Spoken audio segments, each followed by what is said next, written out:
action. Hi, Internet Land! Welcome to my vidcast! You took my hand and I just fell in love and shine like the brightest stars above. You drove me fast, maybe I was too naive, but I did not want to leave. You were the source of heat for You fell. You fell. Awesome. Me and Cody are here in my snuggly warm bedroom, and let's get started on the vidcast. Time for our contest update. Alright, on the if.net contest, the Land of Rollin' Bones, we are currently at rank 28, which is fantastic. I guess it was yesterday, Tuesday, we moved up 2 rank spots, which was phenomenal. I was ecstatic the entire evening. So definitely keep your votes going daily, and definitely tell your friends. As we move up in the ranks, it becomes more intense, the competition, because lots of people are getting lots of votes per day. So we need to make sure we're keeping up with the competition and exceeding that. So definitely tell your friends, send an email out to all of them, message them, text them, call them, anything. Just tell them it's something fun that is going on right now that they can participate in and be excited about it. So thank you so much for those who have done that already. It means so much that you're behind me and you're having fun on this competition and this journey with me. So thank you.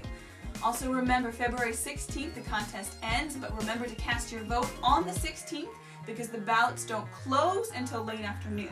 So vote, vote, vote. We are going today we're going to be featuring the artist Bennett Lyle Anderson, who is a friend of mine. We went to college together, and other than just being a wonderfully funny and fun guy, he is a great musician, and he writes all of his own songs, and he plays all of the different instruments within his songs.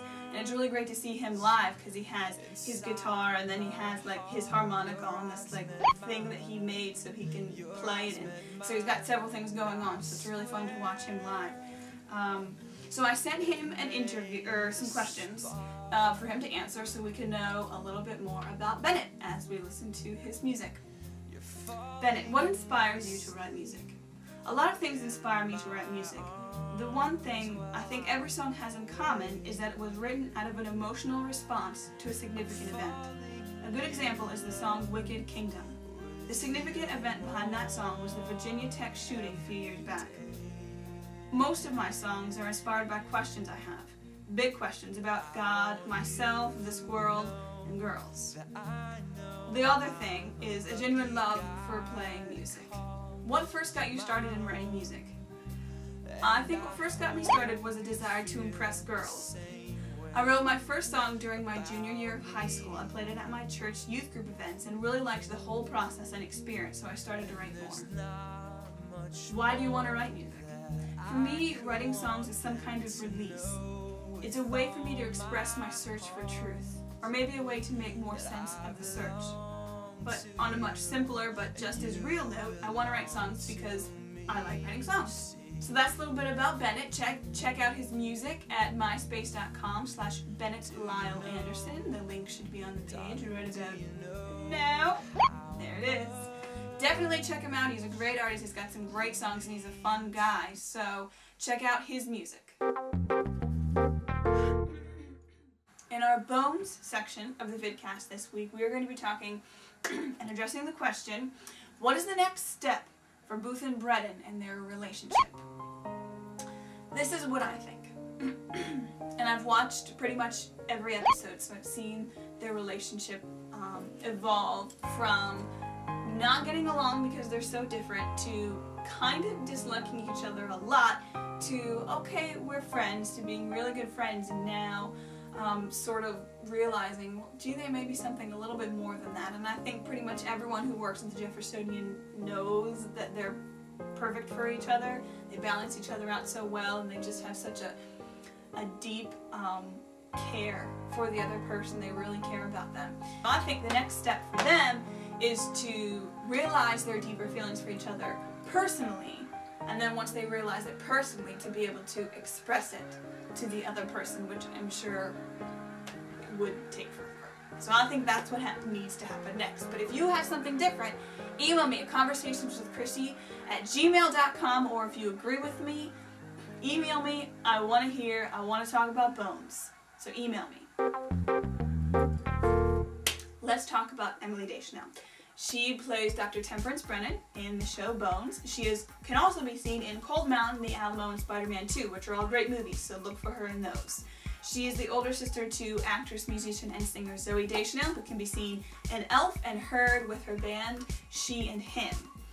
Emily Deschanel is a vegan and a animal rights activist, and she has inspired my life because she really lives out the phrase, actions speak louder than words. She's very passionate about ending the suffering of animals, and she does that in every possible way, living as green as she possibly can and going vegan. And I think that that speaks so much louder than if she were to force her beliefs upon other people. And to me, that is what we should do as humans, be examples to one another. So she inspired me by giving me awareness of the issues that were going on with the suffering of animals and the mistreating of animals. So she inspired me to become a vegetarian, which I love now. So I really am grateful to her for how she lives her life, because it speaks. She is active in giving a voice to those who cannot speak out for their suffering, and she is with organizations such as Action for Animals, the Humane Society, Party Animals, Farm Sanctuary, Habitat for Humanity, and PETA. Last November, she was involved with Farm Sanctuary's Thanksgiving for the Turkeys, which was through their Adopt a Turkey program, and it really brought awareness to people of the suffering that turkeys go through, and gave them something else to do, to be thankful for on Thanksgiving, and show their thankfulness in a way to adopt a turkey and feed turkeys instead of feeding upon them. She was there promoting awareness and really trying to get people to be exposed to the issues and think about making a change. If you want to know more about the work that Emily does in speaking out against animal suffering, you can go to Farm Sanctuary's website, farmsanctuary.org, or you can check out Action for Animals, either at their MySpace page, which is myspace.com/actionforanimals, or their website, which is afa-online.org. And those are two really great sites that you can check out. If you want more information on being a vegetarian or vegan, you can check out several of these links. Let's use this hand. And then information on what it is to be a vegetarian, what it is to be a vegan, and what's the difference between the two, and different ways that you can help out just by living green. If you really like your meat, then you can live green and help the earth and the animals in other ways. Alright, next vidcast we are going to feature another great musician. We are also going to be talking about our favorite Bone episodes. So email me, conversationswithchrissy@gmail.com. I want to hear what your favorite episode is, so that we can talk about it. Okay, so I think the name for my vidcast is totally lame-o. So what I want you to do is I want you to think of a really cool name for my vidcast instead of Conversations with Chrissy. So think of something cool or weird or catchy, something, and email me, conversationswithchrissy@gmail.com. I want to hear what you think this vidcast should be called, because something that I came up with totally lame. So let me hear from you.